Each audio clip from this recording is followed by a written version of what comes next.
বছরের বয়সী আমাদের পূর্বপুরুষ দাদা বাবা আকসারি দিনদার ছিল, 3 পুরুষ দিনদার ছিল।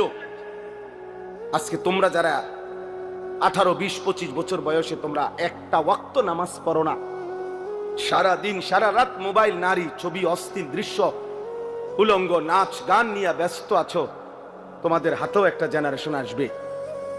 আল্লাহ চাহে তো ইনশাআল্লাহ তোমরাও বিয়ে করবা, আল্লাহ দিলে তোমাদেরও বাচ্চা সন্তান হবে। সেদিন তোমরা বুঝবা তোমাদের এই অব্যাহত গুনাহ, অসভ্যতার, অস্থিরতার খেসারত তোমাদেরকেই দিতে হবে। আমি একটা উদাহরণ বলি, শুনেন কামাল ভাই। আমাদের কুমিল্লার, আপনি তো চিনবেনই, মুরাদনগর মাদ্রাসার যিনি মুহতামিম শেখুল হাদিস আল্লামা মুফতি আমজাদ হুসাইন সাহেব, বাংলাদেশের একজন অন্যতম আলেম ওয়াইস, উনি নিজে বলছে এক ভদ্রলোক, ওনার ঘনিষ্ঠ, ওনার মেয়েটা আরেকটা ছেলের সাথে ভাগ্যা গেছে।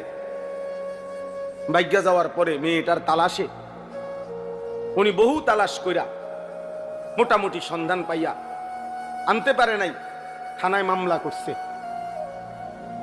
কসম আল্লাহর, উনি নিজে বলছে ওই মেয়েটা মেয়ের বাবার কাছে চিঠি লিখছে, এটা চিঠি পাঠাইছে।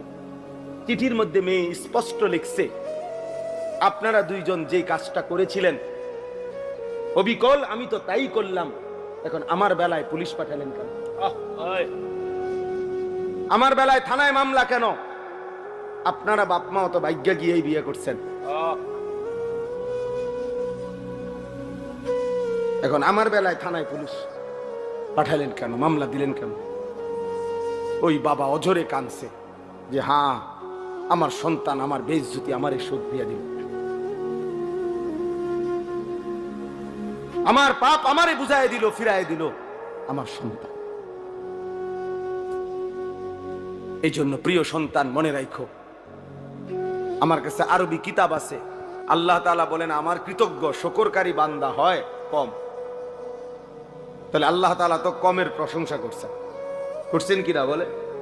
হ্যাঁ, তাহলে সংখ্যা কম কিংবা বেশি সফলতা কিংবা ব্যর্থতার জন্য কোনো বিষয় না।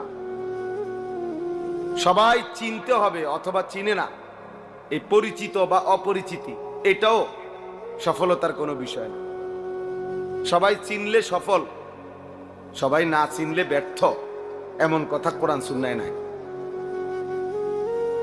এটা ইসলামী দৃষ্টিভঙ্গি না।